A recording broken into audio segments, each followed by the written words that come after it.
أهلا وسهلا بكم في قناة طبخ بنت أمل. نتمنى تلقاكم هذه الوصفة في أحسن الأحوال. إذا كنتيو أول مرة تشوفوا القناة نتمنى تشتركوا باش يوصلكم الجديد. اليوم إن شاء الله بغيت نشارك معكم وصفة سهلة ومهلة. غندير معكم النوغا بالكاوكاو بثلاثة المكونات فقط. أنا كيعجبني كاوكاو بحقيقة وكنديرو بزاف د الوصفات. هذه الوصفة هذه سهلة دغيا كتوجد ما كتاخذش حتى 5 ديال الدقائق، فقلت علاش لا ما نشاركهاش معكم حتى نتوما يمكن لكم دابا تنوضوا توجدوها. ونتيجتها في الحقيقه كتجي مرضيه وزوينه بزاف معلكه، والناس اللي كتعجبهم النوغا انا متاكده تولي وصفه معتمده عندكم. خليكم مع المقادير والطريقه نتاع التحضير. بالنسبه للمكونات غادي نحتاج الكاوكاو اللي حمرت وزودت له القشره ديالو، عندنا تقريبا 200 غرام. وغادي نحتاج كذلك الحليب المركز المحلى، عندي تقريبا هنا واحد 400 غرام و100 غرام نتاع الزبده. بالنسبه للحليب المركز المحلى تلقاو الرابط ديالو في الاسفل نتاع الفيديو. غادي نوضعو في كاسرونه وغادي نضيف عليه الزبده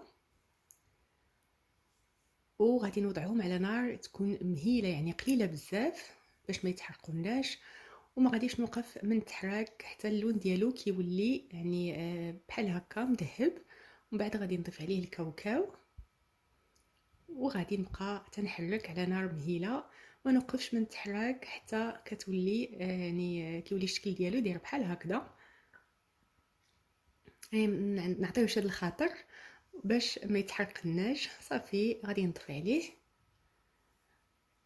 وغادي نخليه على جنب باش نديرو يعني في القوالب الفرديه، ولا ديروه في مول يعني اللي بغيتو اختاروا اما قوالب بحال هكا صغيره اولا صغر من هذه، اولا ديروه في مثلا مول ديال الحلوى الكيك تديروا عليه ورق الطبخ وتديروه، ومنين يعني يقبض راسو ويجمد تزولوه وتقطعوه طريفات، لكم الاختيار. صافي انا اختاريت هذا المول هذا لان كيف ما كتعرفون المول ديال السيليكون ما كيلصقش، غادي يزول لي بسهوله. صافي عمرته كله وغادي نخليه على جنب حتى كيبرد وكيشد راسو.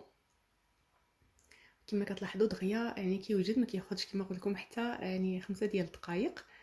هنا من بعد ما شد راسو فاختاريت انني ندير له السكر الاسمر من الفوق كيعطي واحد اللون زويون، وكذلك ما كيخليش يبقى يعني كيلصق لنا في اليدين بحال هكذا. وغادي نكمل هذيك الاخرين كلهم بنفس الطريقه، فهذه كيبقى فقط اختيار.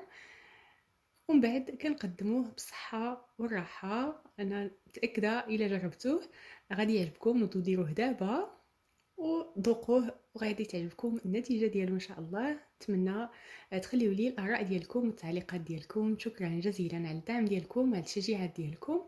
تلقاو في وصفه قادمه ان شاء الله، في امان الله.